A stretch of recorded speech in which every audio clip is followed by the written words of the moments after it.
Hello students, welcome to education academy. आज का जो चैप्टर है हम वॉइस चेंज करने वाले हैं। आज तक हमने जो भी किया वो सभी कहलाता है active voice. Active voice means everything depends on the doer, यानी सभी कुछ सब्जेक्ट या कर्ता पर निर्भर है। हम कह रहे हैं कि भाई उसने मुझे ये बात नहीं बताई, तो हमने जो कहा सारा कुछ वो डूअर पर छोड़ दिया, डूअर ने ही सब कुछ किया है। That is active voice. जब काम और कर्ता में कर्ता ज्यादा प्रभावी हो, it means the most important thing हो, द आंसर ऑफ हूम यानी सब्जेक्ट हो, तो वॉइस एक्टिव होती है। और हमने आज तक वही किया है, राइट। हमने पहले सब्जेक्ट लिया और उसके अकॉर्डिंग हमने हेल्पिंग वर्ब, मेन वर्ब जो भी है चूज की। अब वॉइस हम बदलेंगे तो वॉइस बदलने पर सब्जेक्ट की बात इतनी जबरदस्त नहीं रहेगी, आप उसे शो भी मत करो। हम कह रहे हैं चोरी हो गई, जेब कट गई, 20 लोग मारे गए, देर इज नो डूअर, करने वाला कोई नहीं है। दिस ऑल सेंटेंसेस डिनोट्स क्या? Passive voice. तो पैसिव वॉइस की बात करते हैं हम, वॉइस को कैसे बदलना है। और ये एक ऐसा चैप्टर है जो शायद ही कोई कॉम्पिटिटिव लेवल हो, शायद ही कोई ऐसी चीज़ हो। लगभग लैंग्वेज का 30% के करीब का हिस्सा पैसिव होता है। आप यदि इसे ठीक से देखते हैं तो आप पता है ये बात। एक्टिव वॉइस जो कि हमने सीख लिया है, अब पैसिव जो कि हमें अब सीखना है, ये इसके बीच में डिफरेंस जो है उसको क्लियर करेंगे। पहले एक बात समझ लें, वर्ब्स की बहुत सारी टाइप्स में से दो टाइप मैं यहाँ बता रहा हूँ, बहुत सारी होती हैं। Finite, non finite, transitive, intransitive जो कि अभी चल रही है, स्ट्रॉन्ग, वीक, राइट, एक्शन वाली या फिर without action, no action, right, उस सेंस में भी चलते हैं। तो फिलहाल ट्रांजिटिव और इंट्रांजिटिव वर्ब्स के बारे में जाने। ट्रांजिटिव मतलब एक ऐसी verb that has an object, right, जिसके पास कम से कम एक ऑब्जेक्ट जरूर हो। ट्रांजिटिव को हिंदी में सकर्मक क्रिया कहते हैं। अरे उसे लिखने की जरूरत नहीं है, वैसे भी सर में दर्द ही करते हैं। कर्म सहित, कर्म क्या होता है? कर्म एक तो कर्म है, कर्मों फल मिले ही मिलेगा, दैट इज ऑल्सो कर्म। लेकिन एक कर्म होता है ऑब्जेक्ट, राइट, यानी जिस पर काम हो रहा है, दैट इज कर्म। काम क्या हो रहा है वो एक अलग चीज है, राइट। तो ऑब्जेक्ट को सीधे समझ लेते हैं, इसके पास ऑब्जेक्ट जरूर होगा और तभी ये कहलाएगी ट्रांजिटिव वर्ब। और ऑब्जेक्ट क्या है? ऑब्जेक्ट इनडायरेक्ट ऑब्जेक्ट है, किसी का आंसर, किसी को किसको भी बोलते हैं, किससे भी, ये मैं पहले बता चुका हूं। और क्या का आंसर, यानी दो तरह बोलते हैं। एक होता है इनडायरेक्ट ऑब्जेक्ट,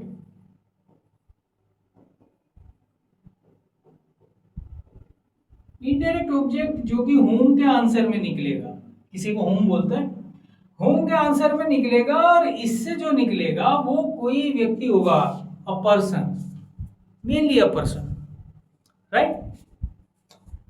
और डायरेक्ट ऑब्जेक्ट में कोई पर्सन नहीं आता है, समथिंग, ये डायरेक्ट ऑब्जेक्ट है। क्या से निकलने वाला ऑब्जेक्ट? डायरेक्ट ऑब्जेक्ट है। तो जब हमारे पास कोई एक्शन है, हम उसमें किसे और क्या पूछते हैं और हमें आंसर में मिलता है। मान लो कि मैं कह रहा हूं कि मैं उसे पढ़ाता हूं, किसे पढ़ाता हूं? उसे, मिल रहा है, राइट। उन्होंने मुझे पीटा, किसे पीटा? मुझे। तो ये हमें किसी का आंसर मिल गया, तो वर्ब कैसी हुई? Transitive, right. मैंने एक किताब पढ़ी, क्या पढ़ी? किताब, राइट। मैंने कुछ पैसा खर्च किया, क्या खर्च किया? कुछ पैसा। तो हमें अगर क्या का या किसी का आंसर मिले तो वर्ब ट्रांजिटिव है। ट्रांजिटिव वर्ब दोनों वॉइसेस में चलती है, यानी पैसिव में भी और एक्टिव में भी। अब जब हम इंट्रांजिटिव वर्ब पर आते हैं तो there is no object for the verb, ना किसी का आंसर मिल रहा है आपको और ना क्या का मिल रहा है, यानी दोनों में से कोई नहीं। उसमें दोनों भी मिल सकते हैं, एक भी मिल सकता है, कम से कम एक तो मिलना चाहिए तभी बने। अब अगर हमने ये देखा कि भाई किसे और क्या का आंसर नहीं है, तो वर्ब क्या हो गई? इंट्रांजिटिव। इंट्रांजिटिव वर्ब का पैसिव नहीं बनता, एक्टिव तो दोनों का बनता। देखो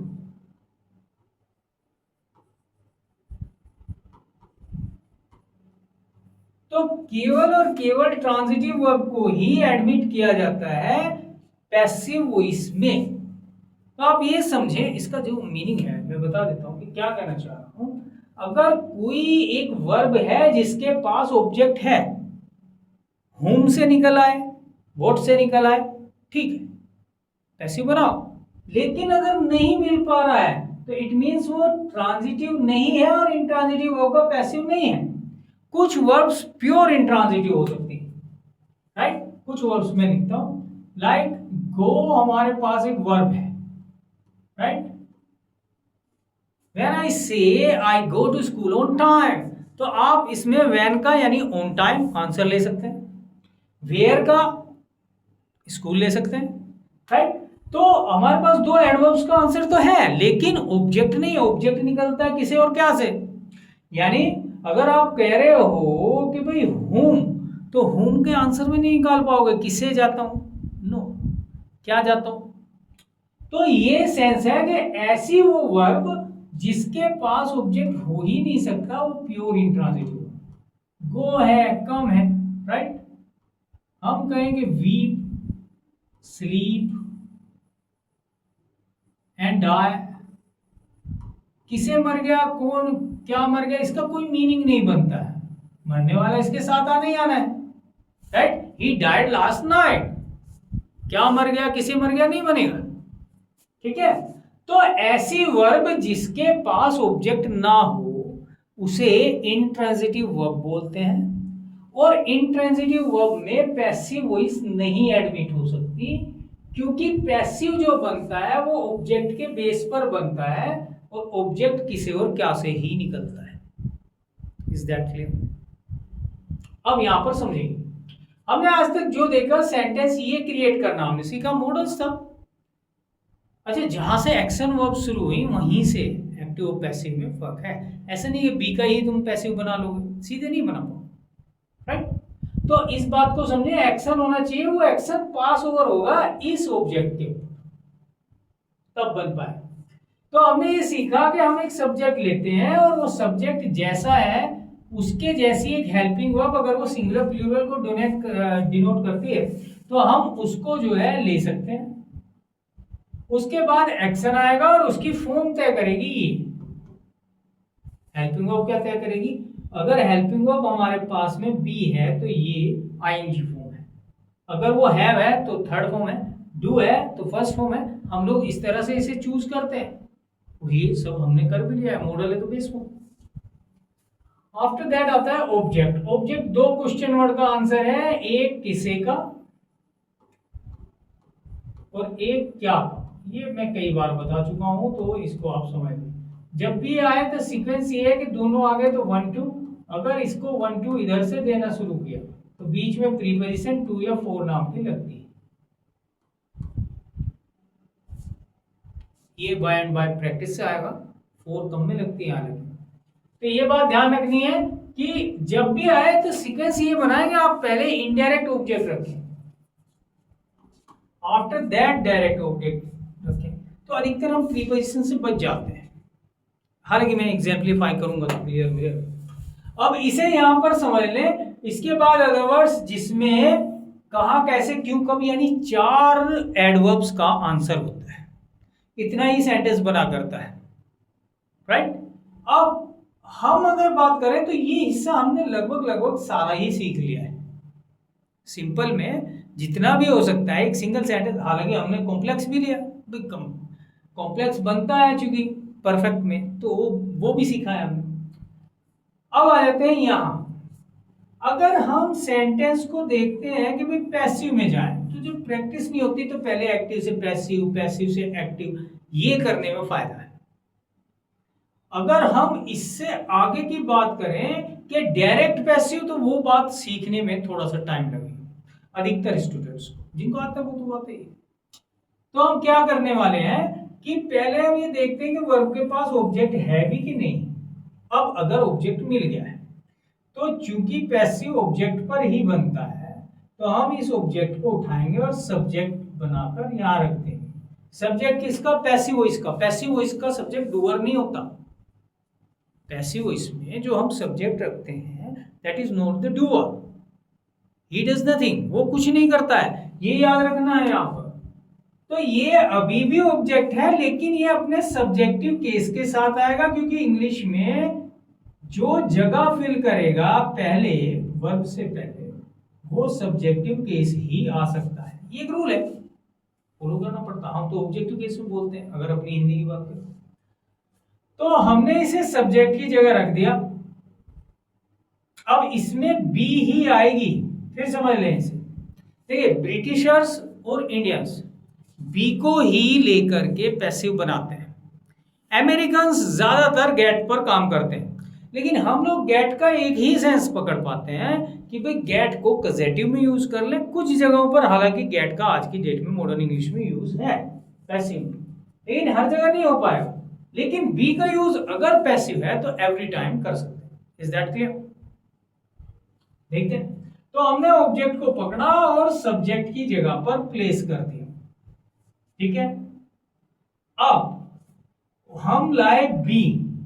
अब ये याद रखो कि बी की फॉर्म, बी की जो फॉर्म है वो ये मेन वर्ब बताएगी। ऐसा नहीं है किसी और ढंग से हम याद कर लेंगे यार इसमें ये आता है, इसमें जरूरत नहीं है। आप लोग समझे, इसका मैकेनिज्म मैं क्लियर कर देता हूं कि जो फॉर्म इसकी है, फॉर्म क्या है? फर्स्ट है, सेकंड है, थर्ड है। सिंगुलर करने के लिए एस या एस है, फर्स्ट फॉर्म में आएंगी। कोई भी फॉर्म वो बी की ही आएगी। यानी कि हम फर्स्ट फॉर्म के साथ डील कर रहे हैं। फर्स्ट फॉर्म में बी को क्या कहते हैं? इजार। सेकंड फॉर्म में डील करते हैं वोज वर। थर्ड फॉर्म में आ रहे हैं बीन। आईएनजी आ रहा है बीन। अगर हमारे पास ये बात समझनी है आपको कि जो भी वर्ब की फॉर्म, एक्शन की जो फॉर्म है उस फॉर्म में बी जाएगा every time in passive. Action तो केवल थर्ड फॉर्म में है, ये तो लॉक्ड है, इसका कुछ नहीं कर पाओगे आप, इसमें कोई चेंज नहीं है। अगर हम ये सोचें कि भाई इसका कुछ बदल सकता है तो दैट इज रॉन्ग, लॉक है पूरी तरह। तो हमारे पास पैसिव बनाते टाइम जब भी हम फॉर्म बदलेंगे पैसिव में तो बी की बदलेंगे, ना कि एक्शन की। भाई एक्टिव में क्या होता है कि एक्शन बदलता है, first form, second form, third form, ऐसे ऐसा आएंगे। इंग्लिश में केवल बी की फॉर्म बदलेंगे, ये तो थर्ड ही रहेगा, इसमें कुछ नहीं कर सकते। अब बचता है, अगर मान लो दोनों ऑब्जेक्ट थे तो एक ऑब्जेक्ट तो हमने सब्जेक्ट बना ही लिया, अब सेकंड ऑब्जेक्ट जो का त्यों यहां रहेगा, राइट। अगर हमने डायरेक्ट ऑब्जेक्ट शुरू में लिया है तो 2 या 4 लग गए इनडायरेक्ट, और अगर इनडायरेक्ट लिया तो जरूरत है नहीं। अब आते हैं अदरवर्ड्स पर। अदरवर्ड्स यहां रखो। अब जो हमारे पास सब्जेक्ट था, जो हमारे पास एजेंट या डूअर है, डूअर ज्यादा बोलते हैं इसको, तो उस डूअर को इस अदर वर्ड से प्लस करके इसके बाद रख दो, राइट। तो डूअर यहां आ गया पाई लगने के बाद।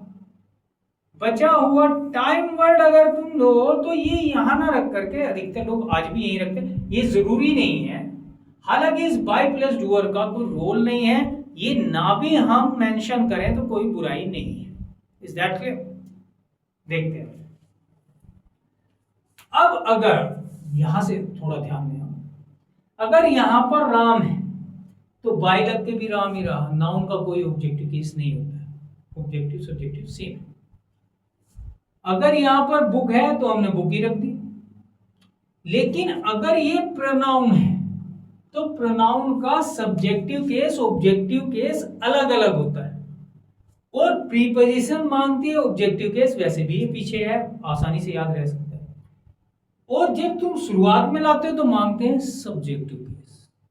तो अब यहां पर ये समझना है कि अगर हमने सब्जेक्ट के तौर पर आई देखा एक्टिव वॉइस में, तो वो बनेगा बाय प्लस मी, राइट। यानी आई बना यहां से जाकर यहां बाय प्लस मी, क्योंकि यहां ऑब्जेक्टिव केस चाहिए। और अगर यहां पर मी मिला तो वो बन जाएगा सब्जेक्टिव केस यानी आई। तो I by me, me I, we by us, us we. ये फर्स्ट पर्सन यहां पर बता। यू का कोई केस नहीं है तो you by you, you know. Third person में एक प्लूरल भी है यानी they by them, them they, इधर मिलाना पड़ेगा तो दे हो गया। ही सिंगुलर फॉर्म है, he by him for male, him he, she by her, her she. Is that clear? Right. इससे आगे की बात एक और समझें। अगर पजेसिव केस आ गया है तो possessive case is not changed, right. Can not be change भी कह सकते हैं, लेकिन उसे हम बदलते नहीं। पजेसिव केस में अक्सर पजेसिव केस में हम पजेसिव एडजेक्टिव ही रखते हैं। तो माई प्लस नाउन आया तो चाहे वो सब्जेक्टिव केस में हो, ऑब्जेक्टिव में, वो नाउन के इक्वल है, हम उसे माई प्लस नाउन। मान लो कि माई ब्रदर है तो bye my brother. our father, our father, by our father, our father, our father, your sister, your sister, by your sister, your sister, your sister, their house, their house, dual नहीं होगा, right. अगर हम लोग इसमें जोड़ देते हैं their friends, by their friends, तो कहने का मतलब ये है कि पजेसिव केस में कोई चेंज नहीं कर सकते हैं। बस हर के टाइम पर ये याद रखना कि हर से नाउन जुड़ा हुआ है या नहीं जुड़ा हुआ, that's it. Is that clear? क्योंकि हर का क्या है कि हर का केस जो है, हम अगर यहां ध्यान दें तो ऑब्जेक्टिव केस जो है हर का, वो तब आता है जब शी से वो जाए या हर अकेला हो रहा हो तो शी बन गया। लेकिन जैसे हम पजेसिव पर पहुंचेंगे तो हर प्लस नाउन, ये हर दिखता है बच्चों को, वो इसको शी करना चाहते हैं। कभी कभी स्टूडेंट्स में से पूछते हैं कि जी हर बुक को आपने सी बुक क्यों नहीं किया? नहीं कर सकते, राइट। पजेसिव केस चेंजेबल नहीं। Is that clear? पूरी तरह क्लियर हो गया? अब हम यहां पर वॉइस को एक बार बदलना सीख लेते हैं।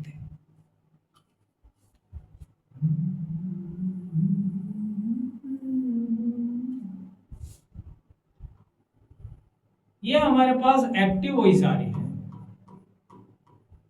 छोटे सेंटेंसेस लेने पड़ेंगे। ये पैसिव वॉइस आ रही है,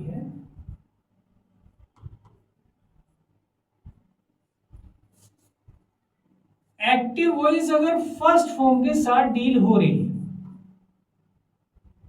या फिर उसमें प्लस करके एस या ईएस भी आया हुआ है तो भी ये फर्स्ट फॉर्म का सिंगुलर फॉर्म है, तो फर्स्ट ही। डू या डज जो कि क्वेश्चन और निगेशन के लिए आती है, अगर वो आई हुई है तो भी ये सिंपल प्रेजेंट है। भाई हम जानते तो है ही हैं, ये एफर्मेटिव है, ये निगेटिव इंटरोगेटिव है। अब जब फर्स्ट फॉर्म आ गई है तो हमने क्या सीखा है? हमने ये सीखा है कि भाई जो भी एक्शन की फॉर्म होगी, राइट, वही फॉर्म में बी रखना पड़ेगा तुम्हें, और बी रखना जरूर पड़ेगा, राइट। ये ध्यान रखना है। कैसे? भाई हमारे पास आया क्या? फर्स्ट फॉर्म आ गई। फर्स्ट फॉर्म में बी को बोलते हैं इज, आर और एम,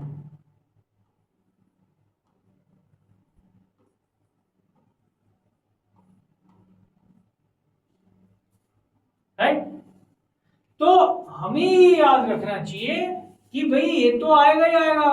एक हिस्सा क्या है? Third form of the verb, ये तो थर्ड में ही जाएगी। जो एक्शन है वो तो हमेशा थर्ड में जाता है।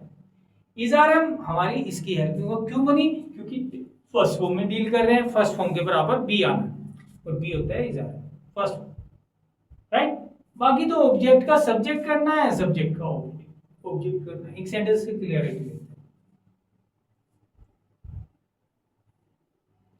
I teach her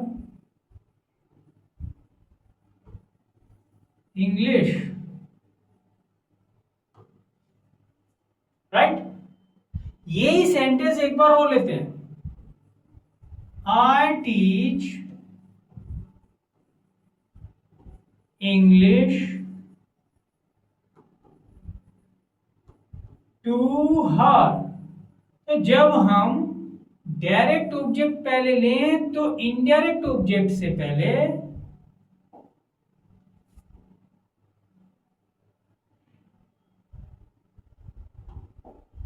हमें एक प्रीपोजिशन की जरूरत पड़ती है, वो यहां आ गई.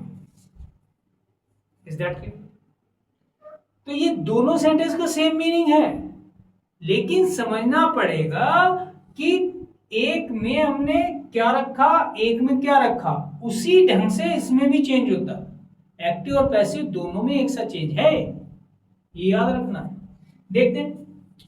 अब हम देखते क्या है कि भाई हमारे पास होम का भी आंसर है, वोट का भी आंसर है. इसमें थोड़ा बदल गया है, वोट का और होम का आंसर.